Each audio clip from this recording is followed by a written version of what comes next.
Aleykümselam və rəhmətullahi və bərəkatuhu. Sonra qardaş deməli sual verir ki, yəni bu xristianların bayramı ilə əlaqədar bəzi şeylər satmaq, yəni bu ayənin altına daxil olurmuş şu təavun aləl birri və təqva və la təavun aləl ismi və udvan.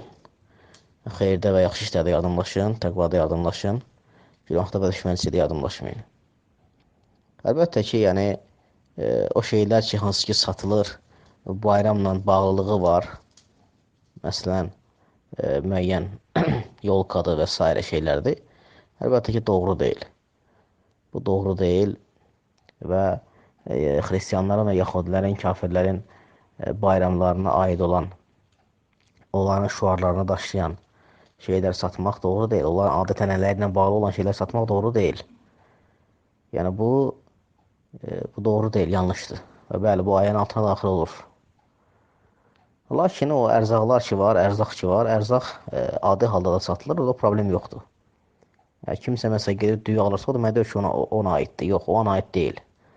Lakin söhbət gedir, o şüarlar ki var, müəyyən yolkadı və yaxud başqa şüarlar ki var,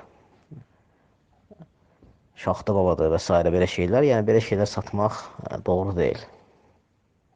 Yəni bu xristianların, birbaşa xristianların bayramlarıdır və kafirlərin bayramlarına keçirmək, onları qeyd etmək, o süfrələrdə oturmaq yanlışdır. Müsəlmana yaraşmaz yəni. Müsəlmana icazəli deyir ki, xristianların bayramı keçir. İslam dinimizə qadağan edir. Allah Subhanahu buyurur ki, kafirləri özünə dost tutmayın. Kim kafirlər özünə dost tutarsa, o da onlardandır. Yəni, nə deməkdir? Yəni, xristianlar və yahudiləri dost tutmaq olmaz. Və onların adət-ənənələrini keçirmək olmaz.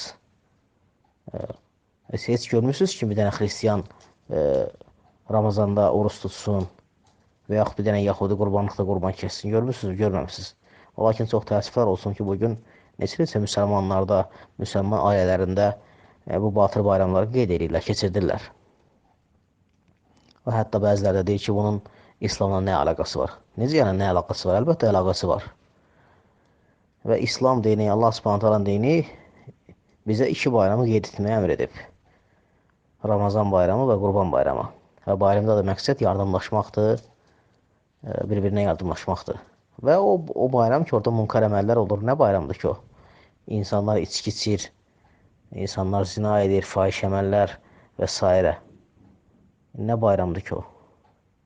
Yəni, ona görə də müsəlmana yaraşmaz ki, belə bayramlar keçirsin və elə bayramlar keçirilən süfrələrdə otursun və həmçinin kafirlərin bayramlarına bağlı, adət-ənənələrlə bağlı olan bəzi ləvazimatlar satmaq, bəzi şeylər satmaq müsəlmana yaraşmaz. Doğru deyil. Əlbəttə ki, bu ayənin altına daxil olur. Allah bir daha doğrusun.